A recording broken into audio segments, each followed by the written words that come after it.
So, ladies and gentlemen, how many of you want to go to law school?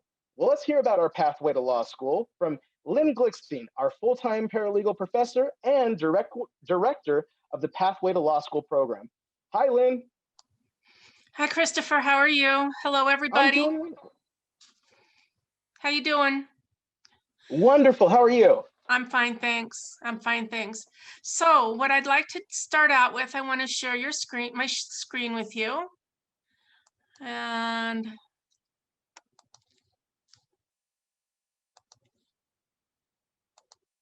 this is a page on the VVC web pages of the website that you can find going to the department's navigation tool, and then you'll see Pathway to Law School program under P, and it will direct you right to here, which is our relatively new program. This isn't the first semester we've started it. We've started it, I think it was inaugural 2018, and we've had a number of students complete their certificates in order to transfer to one of the greater California universities and colleges.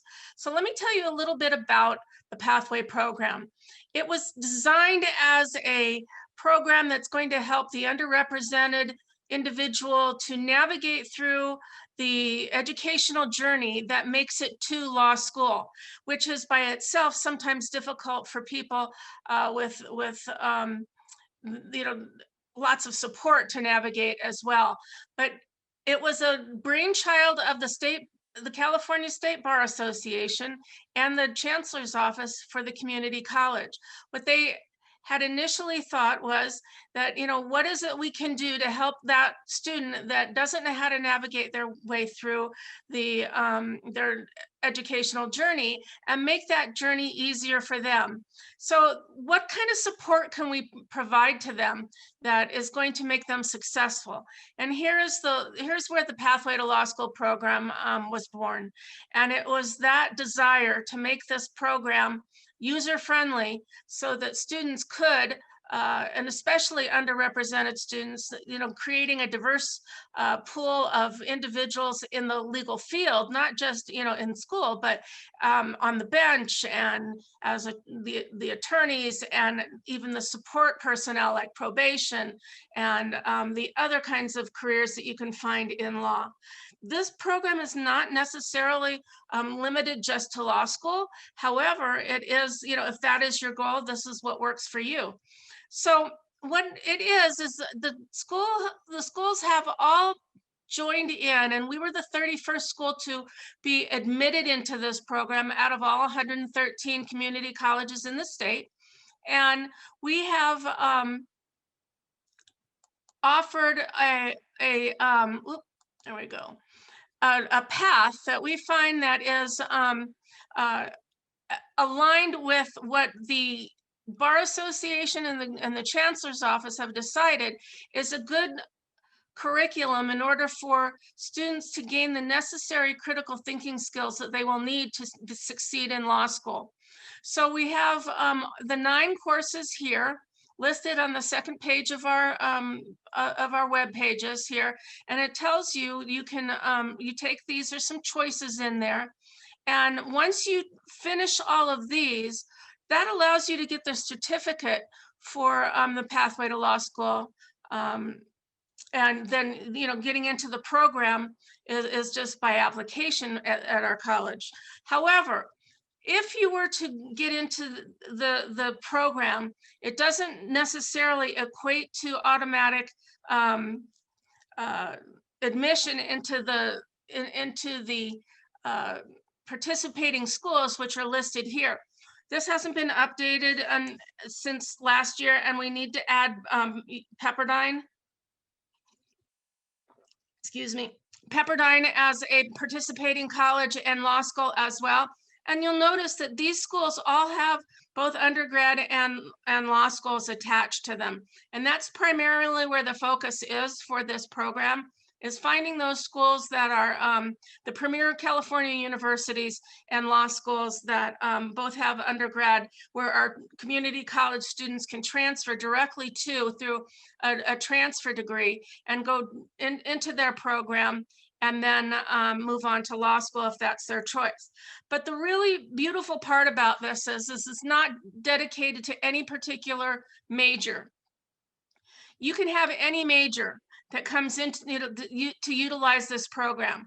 So I tell students that it is important that if these schools are your transfer goals, if these are the ones that you're striving for, work with this program, because once you hit these schools and their programs, it doesn't mean you have to go on, but it does allow you to be in a section of admissions that gets a first look. And not that it's preferential treatment, but you are put at the head of the line, because the UCs and the other schools that are listed here have all become partners and signed an agreement with the Bar Association and with the Chancellor's office that allows the admissions officers to look at the applicants from the community colleges, the admitted community colleges such as VVC, in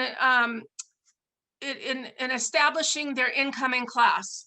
So that by itself is just, such a great benefit to students that, have targeted that they want to go to these universities. Now notice, this is only something that is utilized in California. This doesn't equate to going out of state for any of your transfer schools. However, it doesn't mean that you have to stick to these once you get that transfer. If you choose to transfer school that's outside of these partner universities, it doesn't mean that should you want to go to law school, you can't jump back in the program, because your VVC transcript will always be transcripted with the Pathway to Law School Scholar indication and award, and that lets them know that you are part of this new pathway program that the schools have identified as something that they are pushing and trying to make accessible to everyone in California, and meet their goals. Excuse me, having a little trouble speaking today. That's not good for a lawyer or a teacher, right? So what is it that you need to do? You need to submit the application registration form. There is no criteria to get in with it, but I want you to recognize that because these schools are partnering with the community colleges, it doesn't mean that they weaken or lessen their admission policies. So you will need to strive to maintain, a 3.0 GPA or better. You will have to make sure that your transcript reflects all the core courses. You will need to make sure that you include your 1 hour of community engagement or cooperative education, which is one of the things that this strives for, because productive members of society are the goal to integrate into the legal profession. So notice here we have college success at Guidance 50. We have political science 138 is cooperative education. You have history, you have math, a statistics course, public speaking, argumentation, and oral debate. That's a choice. The same thing with critical thinking and introduction to logic, or all these other courses that have equivalence type of curriculum, and English composition. And we introduce you to into law. Now, I also have a Law 100 course that we're getting ready to offer, that's actually active, but we are looking forward to our new transfer degree, Law, Public Policy, and Society, which again is considered a pre-law type of undergraduate degree. However, it's not completely active yet, but it will be soon. Now, this program is not a substitute for law school or the California bar exam. So, you can't actually go out and start practicing law once you get your Pathway to Law program certificate. But I just want you to understand that this is a program designed to help you meet your educational goals. One of the things that we like to do pre-COVID was we put on law day program that is in the month of May. May 1st is Law Day across the nation. It has been since the 60s, when Eisenhower signed a proclamation, the first proclamation that designated May 1st to be the National Law Day, and is a celebration of our Constitution. And so that's something that an activity that we would cooperate with the local bar association, to which I am a member of. It's obviously not very active right now, but with the virus, we'll have to see what happens in the coming months. One of the things that you'll notice, that there's a student rights and responsibilities that are addressed in the Student Code of Conduct. You must be a student in good standing. You must participate in whatever pathway activities we will have. I generally hold an orientation each semester that is mandatory for our pathway students, because that's where I update them on anything that has been any changes that have been made, or any other items that they might need to have at their disposal in order for them to successfully navigate the program. Such as, just last year, we had Pepperdine in there. So I had Pepperdine listed as one of our one of our new partner schools. Sorry, not having a good time here. Okay, so I can't see on, let me see if there's anything else I need to show you. Here's your student agreement. Everything is found on this page, and I'm going to go back here and show you how we got there, because I can't see, there's a banner up front. I got to go back a few. Okay, so you can see here, when I come to our first page, when you land on the vvc.edu, you'll find this menu here, the navigations, and you can see departments up here. And if you click on department, scroll down to P, you can see pathway to law school. You could also see paralegal studies. We are part of the political science department, so we kind of work in conjunction with one another to stay current on all our offerings. So that's one way you can you can speak to some of your political science professors as well. And then you can also find, we don't have, I guess we don't have the banner going anymore. We used to have a banner up here, but I guess it's changed since, in a little while. So anyway, if that's your desire, like I said, you do not have to be a political science major or an English major. However, those are a couple of the majors that are popular for pre-law. But I tell people that theater is a good it works for theater, it works for music, it works for any of these transfer degrees that you can utilize. Sociology, I was a social major. I did have a triple major as an undergrad, history and political science, but these are kinds of things that all have connections to them, and they all prepare you for that critical thinking skill that is so necessary in the law field.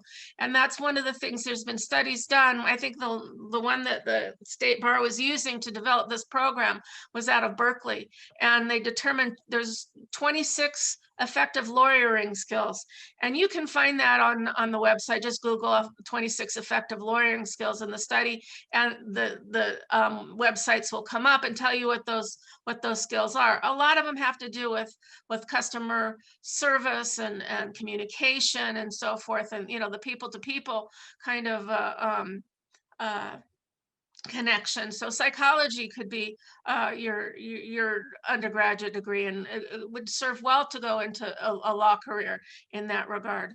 Because I'll tell you, I practiced law for, I don't know, over 30, almost 35 years, and I did a lot of family law, and people looked to us not just as lawyers, but we were, they wanted counseling. They wanted, the customer service and so forth. It's a job that envelops a whole lot of different skills, soft skills that we learn over the course of our education and just through life. So that's one of the things that I'd like to stress is that lawyers are not necessarily, people shouldn't think of them up on a pedestal. Judges either.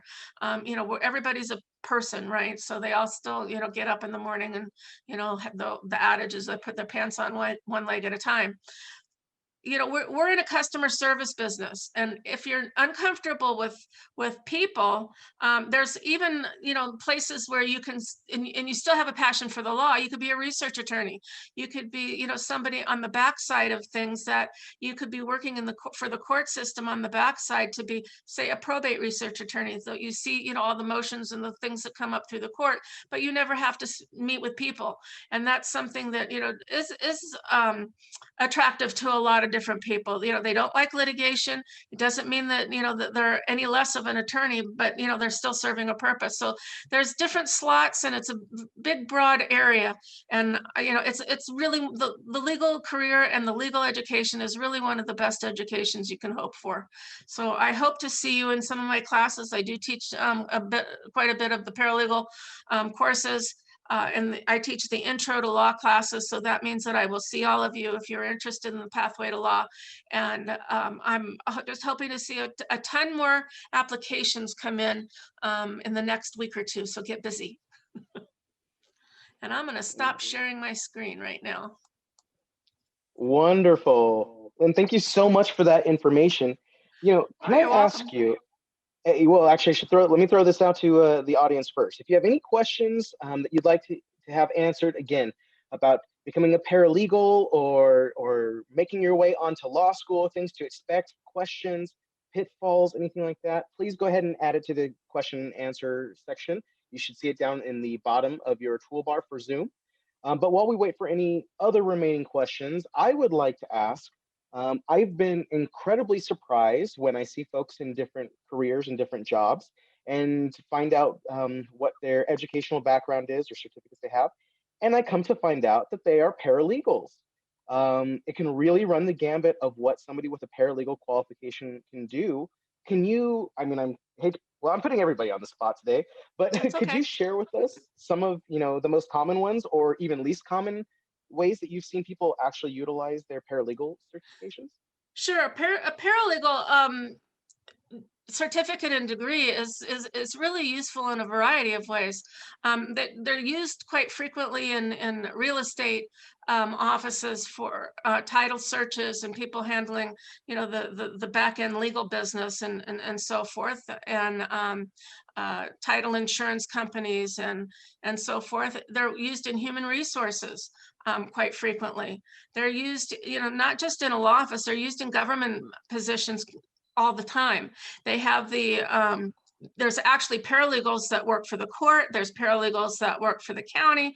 There's paralegals that work for the board of supervisors, because they're looking at zoning and issues and all the organizations that you can think of in a municipality are going to have some touch with the law. So a paralegal is typically somebody that works under the supervision of an attorney. That is the California statute, Business and Professions Code 6450, that defines what a paralegal is. However, that doesn't mean that there are paralegals in other situations that work outside of that supervisory role. Working under there's independent paralegals that work piecemeal for attorneys that will just do research or draft some documents and then hand them off, and then the attorney scans and reviews them, and then they sign their name to it. Then there's those independent paralegals that work independently, that will provide the public form documents that they will help the public fill out. So we had a group of students one year, this is probably about 8 or 9 years back, that formed a friendship and a study group. And at the end of their education here, when they all graduated, they formed their own business, and they're still in business today. So, and they would come into my class and talk to our students, and they would actually give them an internship, so and a certificate showing that they've had some experience. So, this whole program through VBC, I've tried to fashion it as a giving back sort of um,